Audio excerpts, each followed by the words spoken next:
Hello everyone, अभी हम लोग सॉल्व करेंगे सिंपल क्वेश्चन पेपर ईयर 2023-24 का क्लास 10 सब्जेक्ट है साइंस, जिसका कोड 086 है। इसमें मैक्सिमम मार्क्स 80 है और जो टाइम अलाउड है वो 3 आवर्स है। ये जो क्वेश्चन पेपर है वो सीबीएसई के साइट में अवेलेबल है, वहाँ से आप इसको डाउनलोड कर सकते हैं और डाउनलोड करने के बाद आप इसको यूज कर सकते हैं। देखिए, इसके जो इंस्ट्रक्शंस है ना उसको हम लोग स्किप करेंगे, इसमें समय नहीं देंगे। आप चाहें तो वीडियो को पॉज करके पढ़ सकते हैं। इसमें सेक्शन ए में टोटल 20 क्वेश्चंस हैं, 20 मार्क्स के। और याद रखिएगा, इसमें कोई नेगेटिव मार्किंग नहीं है, इसीलिए कोई भी क्वेश्चन आपको छोड़ना नहीं है। हम एक एक करके क्वेश्चन को समझेंगे और देखेंगे कि आने वाले एग्जाम में इससे रिलेटेड और कौन से टाइप के क्वेश्चन आ सकते हैं। तो देखिए, फर्स्ट क्वेश्चन में क्या बोलता है कि identify the product which represents the solid state in the above reaction. यहाँ पे बोल रहा है कि यहाँ पे जो रिएक्शन हो रहा है जिसको हम समझेंगे, उसमें कौन सा प्रोडक्ट जो है ना सॉलिड स्टेट माने ठोस में है, सॉलिड में है, इसको हमको बताना है।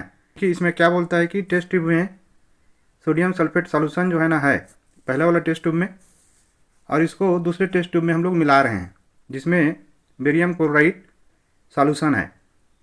तो जब इसको मिलाएंगे, दोनों के बीच में रिएक्शन होगा, तो जो प्रोडक्ट बनेगा उसमें सॉलिड स्टेट में कौन रहेगा। देखिए, सोडियम सल्फेट जब बेरियम क्लोराइड के साथ रिएक्ट करता है तो बेरियम सल्फेट बनता है और सोडियम क्लोराइड हमको मिलता है। यहाँ पे ध्यान देंगे तो जो सॉलिड है ना वो बेरियम सल्फेट है, क्योंकि जब रिएक्शन होता है तो प्रोडक्ट में हमको बेरियम सल्फेट का वाइट प्रेसिपिटेट मिलता है। ठीक है, तो जो क्वेश्चन पूछ रहा है उसका आंसर तो हो जाएगा बेरियम सल्फेट। लेकिन आने वाले एग्जाम में हम लोग देखते हैं कि कौन कौन से इंपॉर्टेंट इस टाइप के रिएक्शन हैं जिसमें इस टाइप का क्वेश्चन जो है ना पूछा जा सकता है। ये जो रिएक्शन है ना वो डबल डिस्प्लेसमेंट रिएक्शन है और एनसीईआरटी बुक के फिगर जो 1.9 से जीटीज उठाया गया है और यहाँ पे रिएक्शन को काफ़ी अच्छे से समझाया गया है। इसके साथ में इसके ऊपर में जितने भी रिएक्शन हैं, जैसे कि यहाँ पे लेड जो है ना कॉपर क्लोराइड के साथ में रिएक्ट करके लेड क्लोराइड बना रहा है और कॉपर जो है ना यहाँ पे निकल रहा है, डिस्प्लेस हो रहा है। तो यहाँ पे देखिए कॉपर सॉलिड है और लेड क्लोराइड जो है ना यहाँ एक्वस के फॉर्म में है। सिमिलरली इसके ऊपर में हम देखते हैं कि जिंक जो है वो कॉपर सल्फेट के साथ में रिएक्ट कर रहा है, तो जिंक सल्फेट और कॉपर बन रहा है। इसमें जिंक सल्फेट जो है ना वो एक्वस है और इसके ऊपर में आयरन जब कॉपर सल्फेट के साथ रिएक्ट कर रहा है तो आयरन सल्फेट बना रहा है और इसमें भी कॉपर जो है ना वो डिस्प्लेस हो रहा है।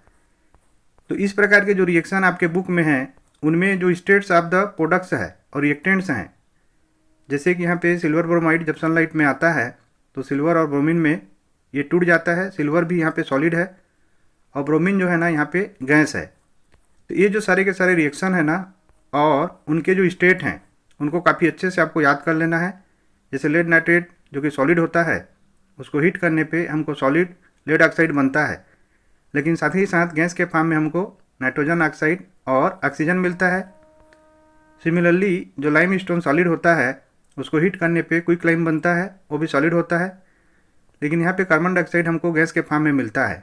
और जो सबसे इम्पोर्टेंट है, जो क्वेश्चन कई बार आ चुका है, वो इस रिएक्शन से है कि जब फेरस सल्फेट को हम लोग हीट करते हैं तो फेरिक ऑक्साइड बनता है। याद रखिएगा, फेरिक ऑक्साइड का जो फार्मूला है ना वो Fe2O थ्राइस है और गैस में हमको सल्फर डाइऑक्साइड और सल्फर ट्राइऑक्साइड मिलता है। इतने को अगर आप याद कर लेंगे ना तो 100% मान के चलिएगा कि एक नया क्वेश्चन इससे ज़रूर आएगा। इसमें क्वेश्चन नंबर सेकेंड है, the colour of the solution observed after 30 minutes of placing zinc metal to copper sulphate solution is. इसमें पूछ रहा है कि जो कलर होगा सॉल्यूशन का वो क्या होगा अगर हम लोग जिंक मेटल को कॉपर सल्फेट के सॉल्यूशन में डाल दें 30 मिनट्स तक। तो चलिए इसको काफ़ी डिटेल में हम लोग समझते हैं। देखिए, इस टाइप के सारे क्वेश्चंस के लिए आपको जो रिएक्टिविटी सीरीज है ना वो एकदम 100% याद होना चाहिए। तो इसमें आप ध्यान देंगे तो जो कॉपर है वो काफ़ी नीचे है रिएक्टिविटी सीरीज में। इससे जो ज़्यादा रिएक्टिव एलिमेंट है ना वो बहुत सारे हैं, जैसे कि पोटेशियम है, सोडियम है, बेरियम है, कैल्शियम है, मैग्नीशियम है, एल्युमिनियम है, जिंक, आयरन, निकल, टीन, लेड और हाइड्रोजन। ये सब के सब कॉपर से ज़्यादा रिएक्टिव हैं। मतलब अगर कॉपर सल्फेट सॉल्यूशन में इनको डाला जाए तो ये क्या करेंगे, कॉपर को डिस्प्लेस कर देंगे। ठीक है, ये समझ में आ गया आप लोगों को। और इससे कम रिएक्टिव जो है ना वो 4 एलिमेंट हैं, मरकरी है, सिल्वर है, गोल्ड है और प्लेटिनम है। अगर इनको डाला जाए तो ये जो है ना कॉपर को डिस्प्लेस नहीं कर पाएंगे, कोई रिएक्शन वहाँ पे नहीं होगा। अब इस क्वेश्चन में देखिए आप समझ गए होंगे कि क्या हुआ होगा। कि अगर जिंक मेटल को हम 30 मिनट्स तक डालते हैं कॉपर सल्फेट में तो कॉपर को डिस्प्लेस कर देगा, जिसके कारण कॉपर सल्फेट का जो सॉल्यूशन ब्लू होता है वो कलरलेस हो जाएगा। ठीक है, लेकिन इसमें एक चीज़ और बहुत इंपॉर्टेंट है कि अगर इस टाइप के बाकी सॉल्यूशन पूछे जाते हैं तो उनके कलर क्या क्या होते हैं। तो देखिए यहाँ पे वीडियो को पॉज करके और जो मैं बोल रहा हूँ उसको ध्यान से सुन के ये सारे के सारे जो सॉल्यूशन है ना उनके कलर को आप लोग याद कर लीजिएगा, ताकि आने वाले एग्जाम में कोई भी गलती आपसे ना हो। जैसे कि पोटेशियम आयोडाइड, इसका कलर होता है light brown, lead iodide yellow, zinc sulphate white, barium sulphate white colour, ferrous sulphate green, copper sulphate blue, carbon nitrate blue, copper chloride blue green, zinc sulphate colourless, silver chloride white और copper hydroxide green. तो इतने जो solution है ना उनके colour को आपको बिल्कुल याद करके रखना है।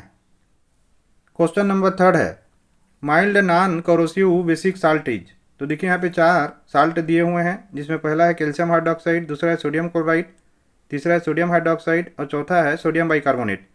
इन चारों में से हमको बताना है कि कौन सा जो है ना वो नॉन कोरोसिव बेसिक साल्ट है। देखिए जब स्ट्रॉन्ग एसिड जैसे कि इसमें हाइड्रोजन क्लोराइड दिया हुआ है वो स्ट्रॉन्ग बेस सोडियम हाइड्रोक्साइड से रिएक्ट करता है तो जो साल्ट बनता है जो कि यहाँ पे सोडियम क्लोराइड बन रहा है वो न्यूट्रल होता है। जब स्ट्रॉन्ग एसिड वीक बेस से जैसे कि इसमें अमोनियम हाइड्रोक्साइड दिया हुआ है उससे रिएक्ट करता है तो जो साल्ट बनता है जैसे कि यहाँ पे अमोनियम क्लोराइड बन रहा है वो एसिडिक नेचर का होता है।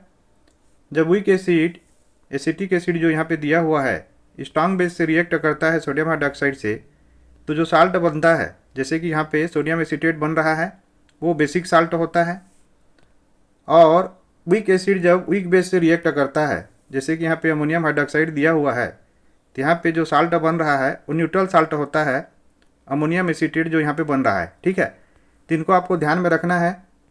इसमें हमको अच्छे से याद करके रखना है कि सोडियम क्लोराइड जो है ना वो न्यूट्रल साल्ट है, अमोनियम क्लोराइड जो है ना वो एसिडिक साल्ट होता है और सोडियम कार्बोनेट ये एक बेसिक साल्ट होता है। ठीक है, मतलब सोडियम कार्बोनेट सोडियम बाइकार्बोनेट ये हल्के से बेसिक होते हैं, इसीलिए इस क्वेश्चन का आंसर होगा सोडियम बाइकार्बोनेट।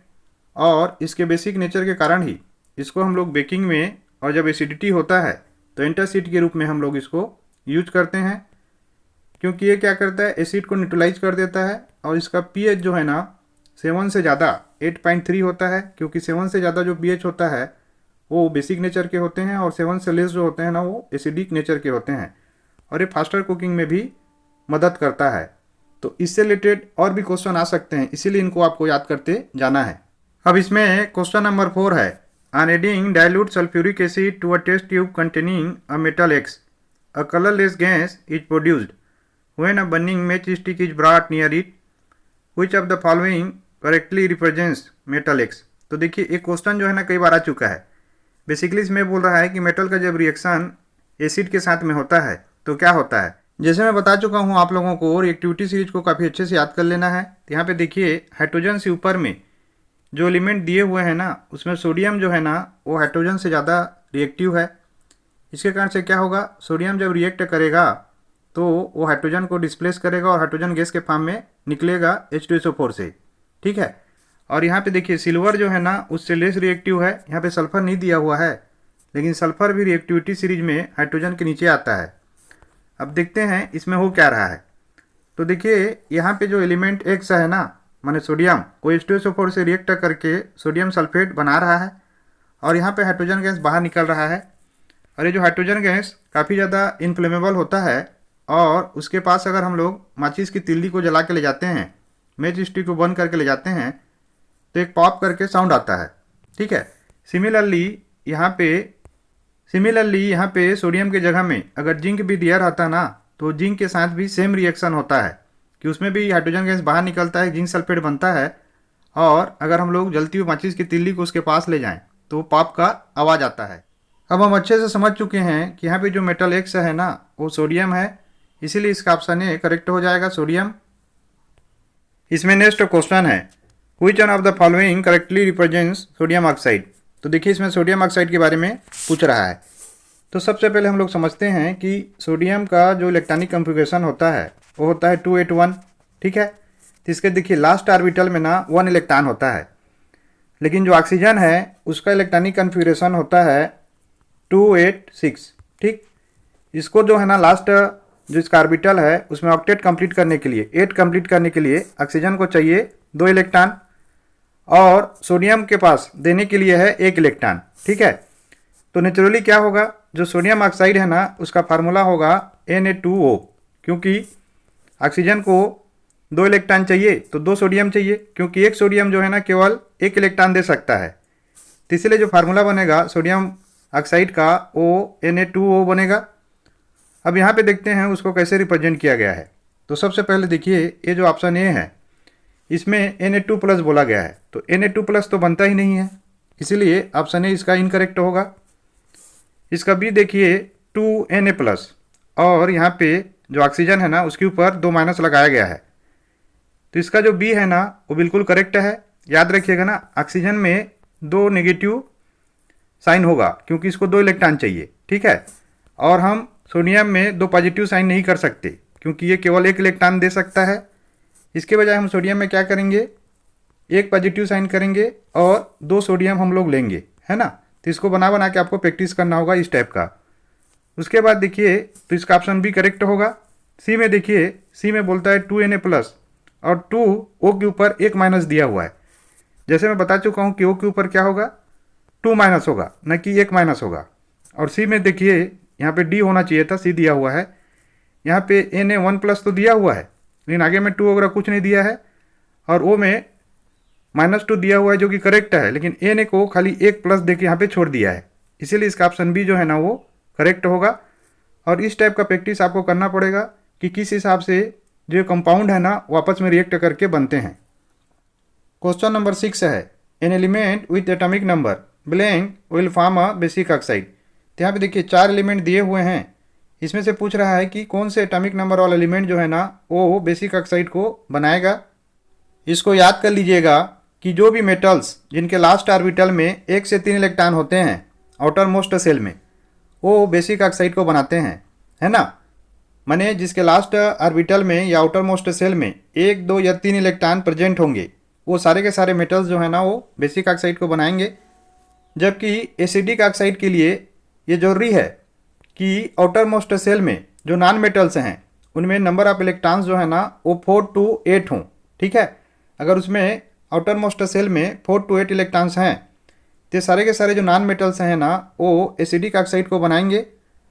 और यहाँ पे देखिए जो सोडियम है हमको मालूम है, हम इसके पहले क्वेश्चन में डिस्कस कर चुके हैं कि उसका एटॉमिक नंबर 11 होता है और इलेक्ट्रॉनिक कन्फिग्रेशन जो है ना 281 होता है। ये जो है ना बेसिक ऑक्साइड को बनाता है। इस क्वेश्चन में जो ABC ऑप्शन है उसमें जो यहाँ पे एलिमेंट दिए हुए हैं ना उनका एटॉमिक नंबर 7, 17 और 14 है, और आउटर मोस्ट सेल में पहले वाले में जो इलेक्ट्रॉन है 5 हैं, दूसरे में 7 है और तीसरे में जो है ना वो 4 है। ठीक है, तो हम अच्छे से समझ चुके हैं कि अगर आउटर मोस्ट सेल में 4, 5, 6, 7, 8 इतने इलेक्ट्रॉन हों तो वो एसिडिक ऑक्साइड बनाते हैं, न कि वो बेसिक ऑक्साइड बनाते हैं।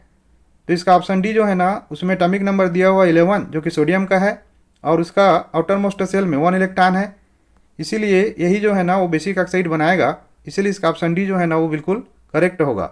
अब इसमें क्वेश्चन नंबर 7 है, an element M has 50% of the electrons filled in the third shell as in the second shell, the atomic number of M is. तो इसमें बोल रहा है कि जो थर्ड सेल है ना, मान लीजिए फर्स्ट सेल है, फिर सेकेंड सेल है, फिर थर्ड सेल है, तो जो थर्ड सेल है उसमें सेकेंड सेल के कंपेरिजन में 50% जो है ना इलेक्ट्रॉन्स भरा हुआ है। तो हमको बताना है कि ये जो एलिमेंट है M इसका एटॉमिक नंबर क्या है। किसी भी एलिमेंट में फर्स्ट सेल में 2 इलेक्ट्रॉन होंगे, सेकेंड सेल में 8 इलेक्ट्रॉन होगा और थर्ड सेल में भी 8 इलेक्ट्रॉन होगा। ठीक है, अब देखिए अगर थर्ड सेल में 8 इलेक्ट्रॉन है तो क्वेश्चन में क्या बोलता है कि थर्ड सेल में इस क्वेश्चन के अनुसार सेकेंड सेल का माने 8 का 50% इलेक्ट्रॉन है, तो 8 का 50% कितना होता है, 8 का आधा 4, तो यहाँ पे 8 नहीं होगा बल्कि ये 4 हो जाएगा।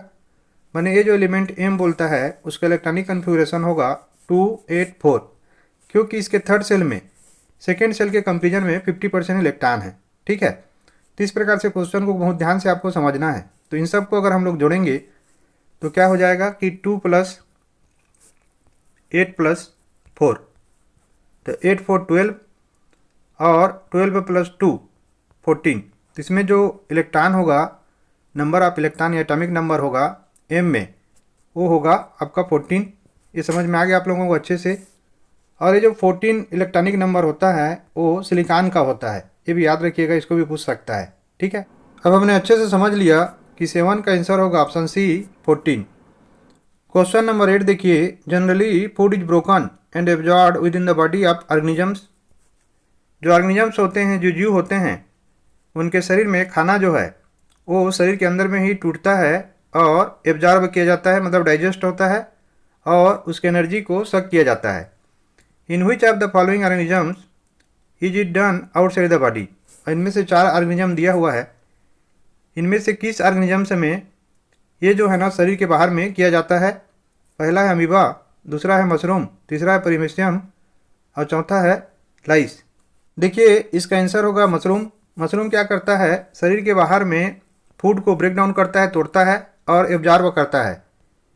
क्योंकि मशरूम एक प्रकार का फंगस है और ये जो फंगस होते हैं ना, वो क्या करते हैं, जो फूड है उसको छोटे छोटे केमिकल्स में शरीर के बाहर ही तोड़ते हैं और इसको एब्जॉर्ब कर लेते हैं। फूड को तोड़ने के लिए ये एक प्रकार का एंजाइम रिलीज करते हैं जिसको हाइड्रोलाइटिक एंजाइम से बोलते हैं। उसके बाद इनके जो नियर बाई सेल होते हैं, मतलब जो ब्रेक डाउन हुआ फूड होता है उसके किनारे के जो सेल होते हैं ना, वो सारे के सारे न्यूट्रिएंट्स जो फूड से रिलीज होते हैं उसको एब्जॉर्ब कर लेते हैं।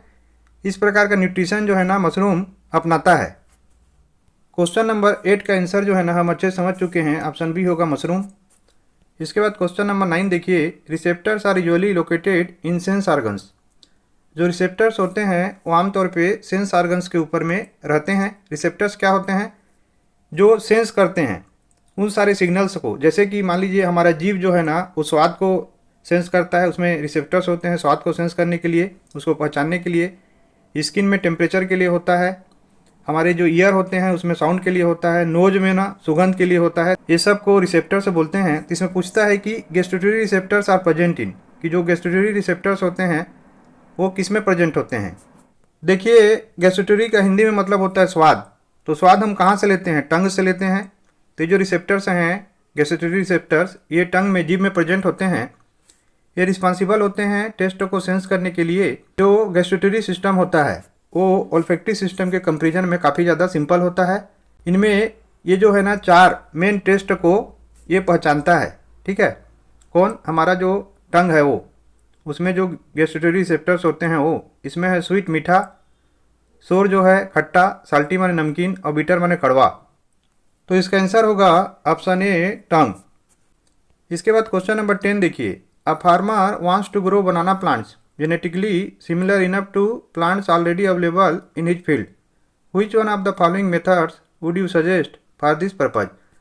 तो देखिए इसमें किसान जो है ना वो केला उगाना चाहता है, लेकिन वो केला किस प्रकार का उगाना चाहता है, जो पहले से उसके खेत में है उसी जीन पुल का केला उगाना चाहता है। वो जीन को चेंज करना नहीं चाहता, मैं नया वेराइटी का केला उगाना नहीं चाहता है। यहाँ पे जो 4 मेथड दिए हुए हैं उनमें से कौन सा मेथड जो है ना इस काम के लिए उसके लिए बेस्ट रहेगा। ये बोलता है रीजनरेशन, बी है बडिंग, सी है वेजिटेटिव प्रोपोगेशन और डी है सेक्सुअल रिप्रोडक्शन। देखिए उसके लिए बेस्ट रहेगा वेजिटेटिव प्रोपोगेशन, क्योंकि वेजिटेटिव प्रोपोगेशन में हमको जो नए प्लांट मिलते हैं वो जेनेटिकली सिमिलर होते हैं जो कि पहले के हमारे पास प्लांट होते हैं उसके कंपेरिजन में। क्योंकि इस मेथड में हम लोग क्या यूज करते हैं, पुराने ही प्लांट का या तो तना स्टेम से यूज करेंगे, राइजोम से यूज करेंगे, सकर से यूज करेंगे नए प्लांट को क्रिएट करने के लिए, जो कि 100% जेनेटिकली आइडेंटिकल होते हैं जो पेरेंट प्लांट है ना उसका। ये जो वेजिटेटिव प्रोपोगेशन है ना वो एसेक्सुअल मोड है रिप्रोडक्शन का। तो इसका आंसर हो जाएगा ऑप्शन सी वेजिटेटिव प्रोपोगेशन। देखिए इसमें क्वेश्चन नंबर 11 है, height of a plant is regulated by, कि जो प्लांट का हाइट है ऊंचाई है वो कैसे रेगुलेट होता है। देखिए किसी भी प्लांट का हाइट जो है ना वो रेगुलेट होता है ग्रोथ हार्मोन से, और ये जो ग्रोथ हार्मोन्स हैं वो एंजाइम से इन्फ्लुएंस्ड रहते हैं और इन एंजाइम्स में जीन का कोडिंग रहता है। ठीक है, जो सेलुलर डीएनए है उसमें एक इन्फॉर्मेशन का सोर्स होता है जो सेल से में ऐसे प्रोटीन बनाते हैं, जो प्रोटीन कितना हाइट होगा किसी भी प्लांट का उसको उस प्लांट को बताते हैं, उस मैसेज को उस प्लांट तक ले जाते हैं। उस हिसाब से सेल डिवीजन होता है और प्लांट का हाइट जो है ना वहाँ तक पहुँचता है। अब इसमें ऑप्शन ए देखिए, DNA which is directly influenced by growth hormone. तो हमने अच्छे से समझा है कि जो डीएनए है ना वो डायरेक्टली इन्फ्लुएंस्ड नहीं होता ग्रोथ हार्मोन से, तो ये इनकरेक्ट होगा। बी देखिए, genes which regulate the proteins directly. तो देखिए ऐसा भी नहीं होता कि जीन्स जो है ना वो प्रोटीन को डायरेक्टली रेगुलेट करते हैं, तो बी भी नहीं होगा। सी देखिए, growth hormones under the influence of the enzymes coded by a gene. बिल्कुल यही है कि जो प्लांट का ग्रोथ है ना वो ग्रोथ हार्मोन्स के द्वारा होता है, जो कि एक एंजाइम के द्वारा इन्फ्लुएंस्ड रहता है, जिसमें जो कोडिंग होता है ना वो जीन का रहता है। इसीलिए इसका ऑप्शन सी बिल्कुल करेक्ट हो जाएगा। और डी बोलता है कि growth hormones directly under the influence of a gene. तो ऐसा भी नहीं होता कि जो ग्रोथ हार्मोन्स हैं वो सीधे जीन्स के इन्फ्लुएंस में होते हैं, तो इसीलिए डी भी नहीं होगा। इसके बाद इसमें क्वेश्चन नंबर 12 देखिए, a sportsman after a long break of his routine exercise suffered muscular cramps during a heavy exercise session, this happened due to.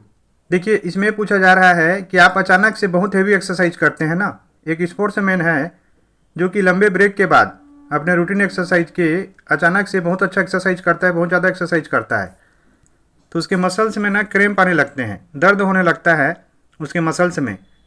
ऐसा क्यों होता है? ठीक है, तो सबसे पहले ये जो क्वेश्चन है ना ये कहाँ से लिया गया है इसको अच्छे से हम लोग समझते हैं, ताकि इससे रिलेटेड कोई भी क्वेश्चन आपसे बन जाए। देखिए आपके बुक में figure 5.8 break down of glucose by various pathways, इसको अच्छे से आपको समझना है। ग्लूकोज जिसमें 6 कार्बन मॉलिक्यूल होता है वो साइटोप्लाज्म में प्यूरेट में कन्वर्ट हो जाता है और एनर्जी मिलता है हमको, जिसमें 3 कार्बन मॉलिक्यूल होता है। ठीक है, इसके बाद देखिए अब्सेंस ऑफ ऑक्सीजन में ना जो कि ईस्ट में होता है एथेनॉल में कन्वर्ट हो जाता है। ये एथेनॉल मतलब एथिल एल्कोहल, जो जनरली हम एल्कोहल जिसे समझते हैं, कार्बन डाइऑक्साइड और एनर्जी देता है। अब एथेनॉल में 2 कार्बन मॉलिक्यूल से होता है, लेकिन ऑक्सीजन की कमी में सेकेंड वाला देखिए लेक ऑफ ऑक्सीजन में जो कि हमारे मसल्स में होता है, ये लैक्टिक एसिड में कन्वर्ट हो जाता है, जिसमें 3 कार्बन मॉलिक्यूल होते हैं और एनर्जी देता है। इसके बाद इसमें देखिए प्रेजेंस ऑफ ऑक्सीजन में ये माइटोकॉन्ड्रिया में होता है, ये कार्बन डाइऑक्साइड वाटर और एनर्जी रिलीज करता है। तो ये जो क्वेश्चन है ना इसके बीच वाला जो लेक ऑफ ऑक्सीजन है यहाँ से उठाया गया है। तो जो स्पोर्ट्स पर्सन है, स्पोर्ट्समैन है, चूँकि ये लंबे समय के बाद अचानक से एक्सरसाइज करता है, तो इसके बॉडी में जो इसको एनर्जी चाहिए वो नहीं मिल पाता, क्योंकि ऑक्सीजन की कमी रहती है, और उसके कारण इसके मसल्स में लैक्टिक एसिड बनता है, और लैक्टिक एसिड बनने के कारण उसको क्रैम्प या दर्द जो है ना अनुभव होता है। इसका लास्ट लाइन याद रखिएगा कि while there is a strong demand for energy during vigorous exercise there is a finite amount of oxygen available. क्योंकि अच्छे एक्सरसाइज में बहुत ज़्यादा ऑक्सीजन की ज़रूरत पड़ती है ताकि बहुत ज़्यादा एनर्जी रिलीज हो, लेकिन चूँकि ऑक्सीजन का सप्लाई लिमिटेड होता है इसीलिए वहाँ पे लैक्टिक एसिड बनता है और जो मसल्स हैं वो क्रैम्प करने लगते हैं। अब इसमें ऑप्शन ए देखिए, lack of carbon dioxide and formation of pyruvate, ये तो नहीं होगा। बी बोलता है presence of oxygen and formation of ethanol, ये भी नहीं होगा, हम समझ चुके हैं। सी बोलता है lake of oxygen and formation of lactic acid, बिल्कुल यही होगा कि यहाँ पे ऑक्सीजन की कमी है और लैक्टिक एसिड बन रहा है। और डी बोलता है lake of oxygen and formation of carbon dioxide, ये भी नहीं होगा, हम इसको समझ चुके हैं। अब इसमें क्वेश्चन नंबर 13 देखिए, an object is placed in front of a convex mirror, its image is found. याद रखिएगा ना, कॉन्वेक्स मिरर बोल रहा है। ठीक है, मैं आप लोगों को एक ट्रिक देता हूँ कि जो रोल कॉन्वेक्स मिरर का है मिरर में, वही जो है ना वो कॉन्केव मिरर का होता है। दोनों के दोनों में एक बिल्कुल अलग टाइप का इमेज फॉर्म होता है as compare to concave mirror और कॉन्वेक्स लेंस के। तो अगर एक ऑब्जेक्ट कोई भी चीज़ कॉन्वेक्स मिरर के सामने में रखा जाए तो उसका इमेज कैसे बनता है, चलिए इसको हम लोग समझते हैं। तो देखिए आपके बुक में जो फिगर 9.9 है ना वो हमको बताता है कि कॉन्वेक्स मिरर में किस प्रकार की इमेज बनता है। एक्चुअल में कॉन्वेक्स मिरर में हमेशा एक वर्चुअल इमेज बनता है, चाहे ऑब्जेक्ट जो है ना मिरर के सामने में कहीं पे भी हो। ठीक है, याद रखिएगा हमेशा वर्चुअल इमेज बनता है और इरेक्ट इमेज बनता है, मतलब सीधा इमेज बनता है। तो इन दोनों चीज़ों को याद रखना है, वर्चुअल एंड इरेक्ट। ठीक है, चाहे पोजीशन कोई भी हो, बस इसमें 2 पोजीशन होता है। अगर इन्फिनिटी में है तो जो इमेज है ना फोकस पे बनेगा मिरर के अंदर में, और ये हाईली डिमिनिश्ड होता है, पॉइंट साइज का बहुत ही छोटा होता है। अगर ये इन्फिनिटी और पोल के बीच में है, मिरर के सामने में, तो जो इमेज बनेगा वो पोल और फोकस के बीच में बनेगा, और ये डिमिनिश्ड छोटा होता है, वर्चुअल और इरेक्ट होता है, माने आभासी और सीधा होता है। तो हम अच्छे से समझ चुके हैं कि इसमें जो मिरर बनेगा वो अपराइट इरेक्ट होगा और हॉरिजॉन्टली फ्लिप्ड होगा। अब इसमें देखिए ऑप्शन ए बोलता है at a distance equal to the object distance in front of the mirror. तो ऐसा तो नहीं होता कि जो डिस्टेंस है वो ऑब्जेक्ट डिस्टेंस जो कि मिरर के सामने में है वही मिरर के अंदर में हो, ये भी ऑप्शन गलत होगा। बी है ये twice the distance of the object in front of mirror. तो देखिए इसमें डिस्टेंस का कैलकुलेशन जो है ना हम लोग नहीं कर सकते, किसमें, कॉन्वेक्स मिरर में। जो ट्वाइस वाला ऑप्शन है भी इनकरेक्ट होगा। सी है half the distance of the object in front of the mirror, ये भी इनकरेक्ट होगा। लेकिन डी देखिए behind the mirror and its position varies according to the object distance, बिल्कुल यही सही है कि जो है ना मिरर के अंदर में बनता है, जैसे कि हम समझ चुके हैं, और इसका पोजीशन जो है ना वो चेंज होते रहता है कि ऑब्जेक्ट जो है मिरर के फ्रंट में कितने डिस्टेंस में है इसके अनुसार, इसीलिए इसका ऑप्शन डी करेक्ट होगा। क्वेश्चन नंबर 14 है when light enters the atmosphere it strikes on extremely fine particles which deflect the rays of light in all possible directions. This is due to कि जब लाइट जो है ना वो एटमॉस्फेयर में घुसता है तो बहुत ही छोटे छोटे पार्टिकल के साथ टकराता है, उसके बाद जो लाइट रेस हैं वो सभी डायरेक्शंस में डिफ्लेक्ट हो जाते हैं, छितरा जाते हैं। ऐसा क्यों होता है? तो ये बोलता है रिफ्लेक्शन ऑफ लाइट। तो देखिए रिफ्लेक्शन में क्या होता है, एक लाइट रे ऐसा आता है और बाउंस बैक होके वापस चला जाता है। दूसरा इसमें बोलता है एटमॉस्फेरिक रिफ्लेक्शन। तो रिफ्लेक्शन में क्या होता है, एक लाइट ऐसा आता है और या तो नॉर्मल की तरफ बेंड होता है या नॉर्मल से दूर चला जाता है, ठीक है। तो ये तो ना रिफ्लेक्शन है, ये ऑप्शन भी इनकरेक्ट होगा, और ना ही रिफ्रैक्शन है।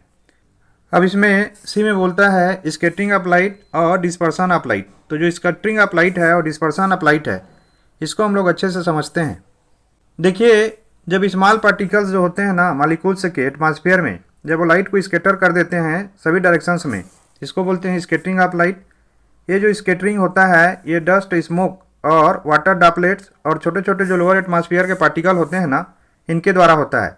तो स्कैटरिंग के लिए जरूरी है कि जो वेवलेंथ है लाइट का, वो जो पार्टिकल है ना उसके वेवलेंथ के इक्वल होना चाहिए। अगर पार्टिकल का वेवलेंथ बड़ा है तो स्कैटरिंग नहीं होगा। वहीं पे डिस्पर्सन देखिए, ये जो है ना जो स्प्लिटिंग ऑफ वाइट रेस है, माने डिस्पर्सन में क्या होता है, सफ़ेद रंग का जो प्रकाश है, वाइट लाइट है, वो मल्टीपल कलर्स ऑफ वेवलेंथ में कन्वर्ट हो जाता है, चेंज हो जाता है। और जो डिस्पर्सन है ना वो 3 प्रकार का होता है, मॉडल डिस्पर्सन, क्रोमेटिक डिस्पर्सन और मटेरियल डिस्पर्सन। ये तो डिस्पर्सन का हो गया। तो यहाँ पे क्या हो रहा है, स्कैटरिंग हो रहा है, इसीलिए इसका ऑप्शन सी करेक्ट हो जाएगा, scattering of light. Question number 15 है in 1987 an agreement was formulated by the United Nations environment programme UNEP to freeze the production of X to prevent depletion of Y, X and Y respectively referred here are. तो देखिए 1987 में एक agreement formulate किया गया था, बनाया गया था यूनाइटेड नेशंस एनवायरनमेंट प्रोग्राम के द्वारा, जिसका शॉर्ट फॉर्म है UNEP, ताकि जो प्रोडक्शन है एक्स का उसको रोका जा सके, फ्रीज किया जा सके, जिससे वाई का जो डिप्लेशन है, वाई जो ख़त्म हो रहा था उसको बचाया जा सके। तो यहाँ पे एक्स और वाई क्या है, UNEP ने ओजोन के डिप्लेशन को, ओजोन लेयर को बचाने के लिए एक मॉनिट्रियल प्रोटोकॉल बनाया था जिसको फाइनलाइज किया गया था 1987 में। इसमें जो CFCs हैं, क्लोरोफ्लोरो जो कार्बन्स हैं ना, उनको उनके प्रोडक्शन को रोका गया था, फ्रीज किया गया था, ताकि ओजोन लेयर का जो डिप्लेशन हो रहा था ना उसको बचाया जा सके, ओजोन को प्रोटेक्ट किया जा सके। तो इसका आंसर होगा option C, CFCs, ozone. Question number 16 है which of the following features relates to biodegradable substances. इस 4 फीचर्स में कौन से फीचर्स ऐसे हैं जो ये जो बायोडिग्रेडेबल सब्सटेंसेस होते हैं ना उनके साथ रिलेट करते हैं। ये बोलता है broken down by biological processes, B है रिमेन इनर्ट, सी है persist in environment for long time, और डी है मे हार्म द इकोसिस्टम। तो देखिए इसका आंसर होगा option A, broken down by biological processes, क्योंकि जो बायोडिग्रेडेबल सब्सटेंसेस होते हैं वो बायोलॉजिकल प्रोसेसेस के द्वारा सिंपल और नॉन हार्मफुल कंपाउंड्स में टूट जाते हैं। ये इन्वायरमेंट में लंबे समय तक नहीं रहते। जो माइक्रो ऑर्गेनिजम्स होते हैं जैसे कि बैक्टीरिया है, फंगी है, ये लोग बायोलॉजिकली डिसइंटीग्रेट कर देते हैं इनमें के कुछ सब्सटेंसेस को जिससे नेचुरल इन्वायरमेंट में मिल जाता है, यानी खाद बन जाता है, मैन्योर बन जाता है। जो एग्जाम्पल हैं बायोडिग्रेडेबल सब्सटेंसेस के, उनमें पेपर है, फूड प्रोडक्ट्स हैं, काटन है, काऊ डंक है और ऑर्गेनिक वेस्ट है। तो इसका आंसर होगा option A, broken down by biological processes.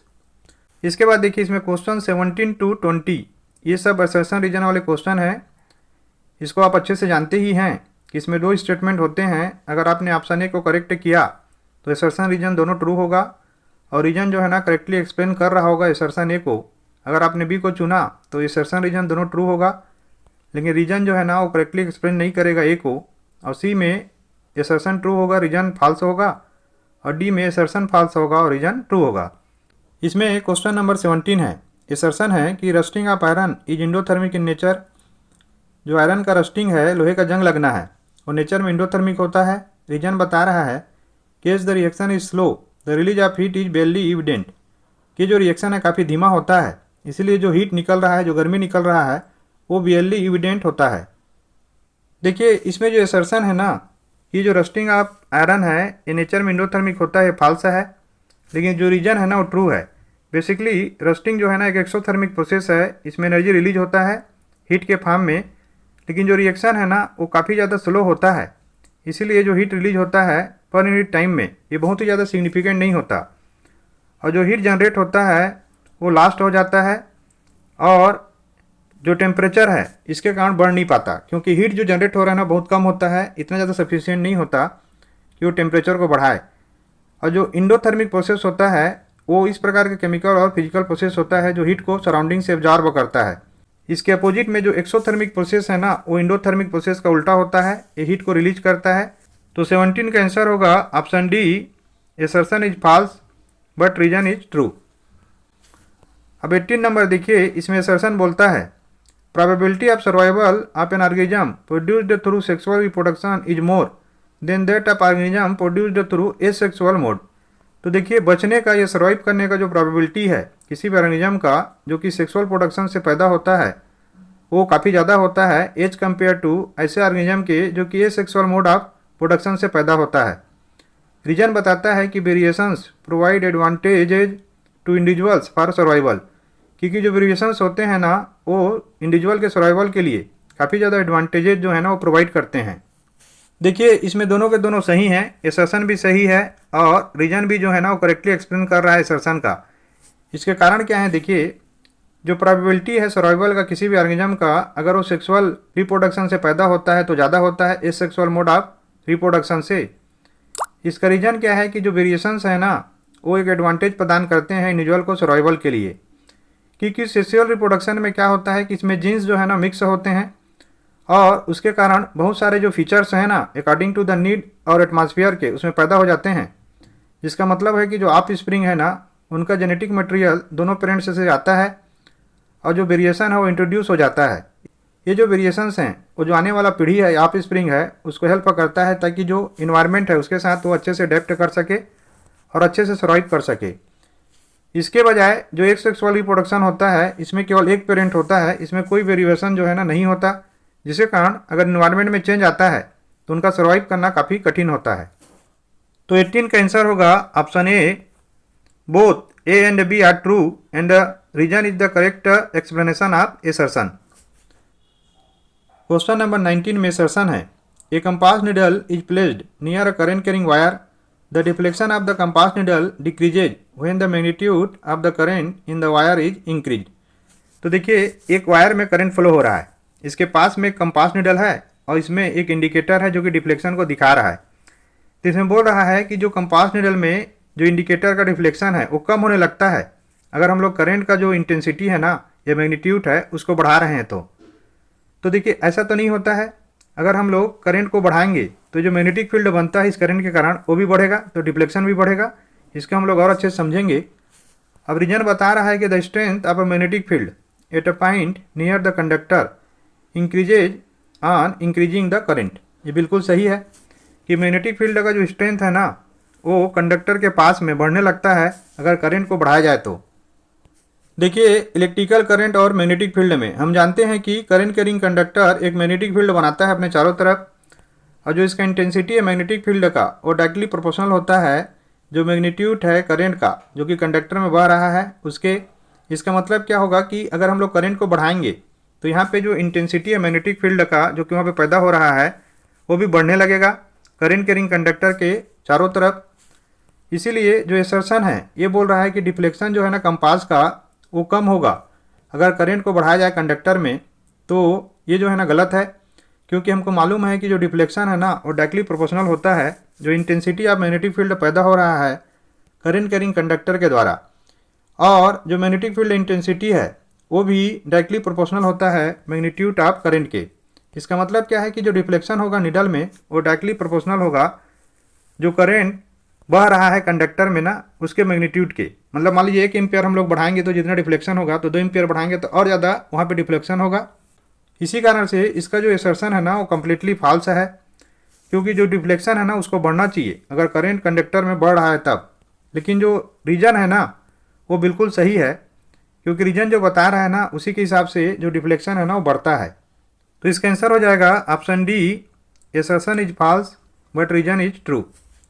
इसमें क्वेश्चन नंबर 20 है।